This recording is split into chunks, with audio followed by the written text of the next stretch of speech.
The water treaty is final and there is no need of reviewing it at all.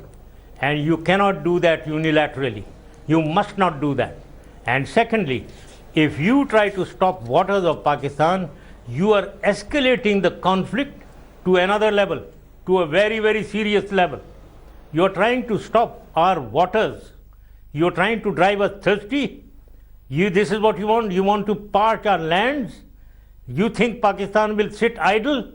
You think this 200 million people, a nuclear power, will sit idle? You are asking for retaliation. You are escalating the conflict beyond repair. Don't do that. Never do that.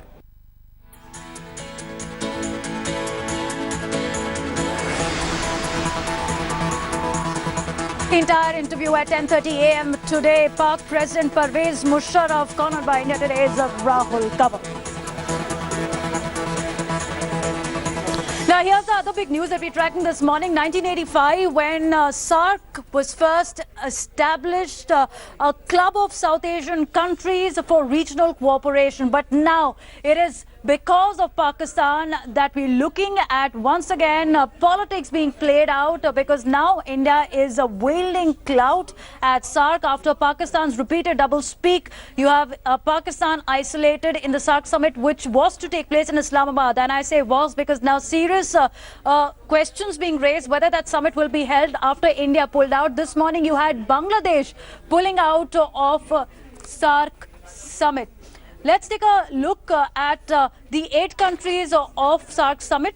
You have India, you have Bangladesh, you also have Nepal, Bhutan, Sri Lanka, Maldives, all are part of the South Asian regional cooperation. You have also voices coming for support from Afghanistan, Bangladesh, and we're looking at Maldives and Sri Lanka too, joining the chorus of isolating Pakistan at this global forum, because this is where you have the SAARC summit coming up, and it's Nepal which is the chair of SAARC summit, but Bangladesh, Afghanistan, Bhutan have raised voice with India to isolate Pakistan. But will Pakistan get the message or not is the big question, because SAARC summit talks about regional cooperation between all these countries. It's not the first time that we're seeing Indo-Pak diplomatic tensions underplaying in the SAARC summit. Some reactions that are coming in at this moment.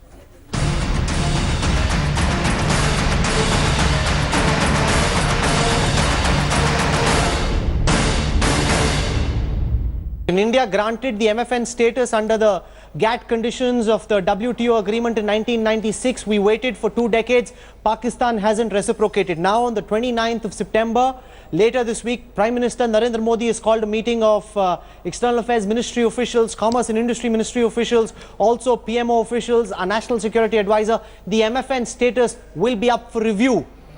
India may cancel the status, and many people will say, why should Pakistan be given MFN status when they haven't reciprocated, General Musharraf? Okay. Again, Rahul, either you don't know facts or you try to, obviously you are propounding India's cause. Let me tell you about this MFN status. Thank you very much for raising it, because it happened in my time. You give MFN status. Let me tell you, Pakistan could export 2 of our strengths, cement and textile. What we asked for from my times, that let the train that goes to India, let it carry cement, or let the trucks that come from Pakistan, let them carry cement all the way beyond the border. You did not allow. So how Pakistan was exporting cement to India, which wanted to import, was that at Wagah border, coolies coming on piddy bags, they are carrying 1 bag of cement, walking 200 yards across the border, putting it on an Indian truck. Now this is the export of cement going on between Pakistan and India, the MFN status given to Pakistan. The other was textiles, our strength. And I know that you increased the duties on textile of Pakistan, so you made it unfavorable.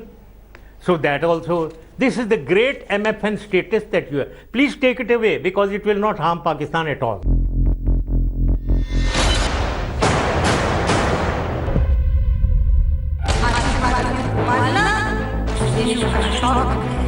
A day after Sushma Swaraj's biggest diplomatic offensive at the United Nations,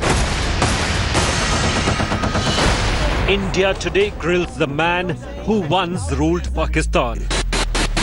I don't believe in doing India bashing. No, sir, I believe in peace with India. The barbarism of the Pakistani army, General Musharraf. But the general was tongue-tied when he was pinned down on what European Union thought of Pakistan atrocities in Balochistan.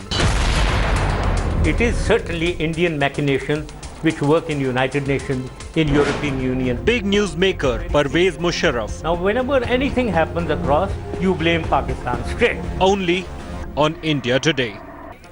And this morning, the latest development that is coming in, Bangladesh joining hands with India in boycotting the Islamabad summit. You already have Bhutan and Afghanistan who've risen in support of India. So, according to the SAARC Charter, which says even if one country pulls out, the SAARC summit will not take place. So, we're looking at SAARC Islamabad summit, which is being cancelled after India raised concern. But now it's Bangladesh as well that has cited growing interference in its affair by one country.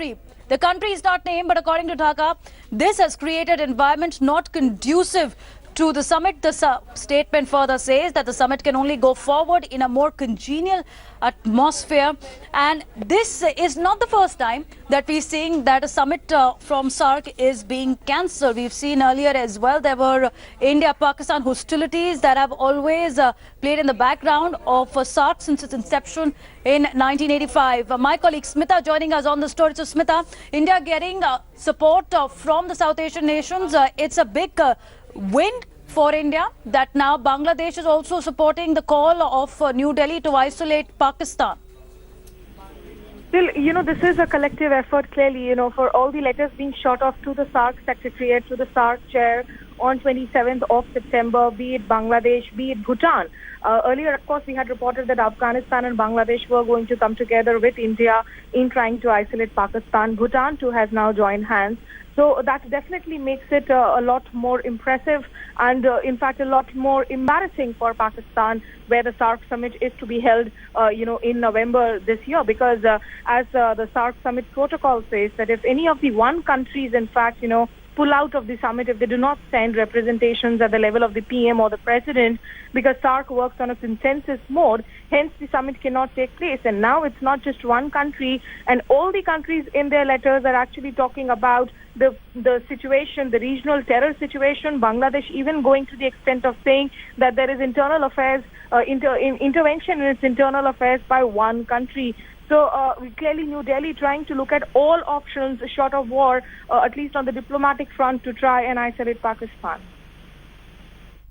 Be with us. Let's take our viewers through how there have been many jitters for SAARC summit since its inception in 1985. 1992, PV Narasimha Rao faced a security threat for meet, and then eventually he attended it in 1993. 1995, you had SAARC summit in Delhi, where Pak Prime Minister skipped the summit. Pak President attended this meet. Instead, 1999 in Kathmandu, SAARC summit was called off, and it was when India had objected to military coup in Pakistan, where the summit was called off. 2002 in Dhaka, India refused to attend SAARC summit, citing emergency in Nepal, law and order situation in Bangladesh as well. The summit was eventually held in 2005, and we're seeing a fresh stand-up. It's the first time that India is rallying support against Pakistan, with Bangladesh, Afghanistan and Bhutan standing in its support. Well, my colleague Smita is still with me. So Smita, what happens next now? Because Islamabad has been given a clear warning with nations coming together. There's also been a trade treaty that has been signed between SAARC countries isolating Pakistan. Look, on the trade treaties, we'll have to wait and watch, because at the end of the day, individual countries have bilateral treaties at work.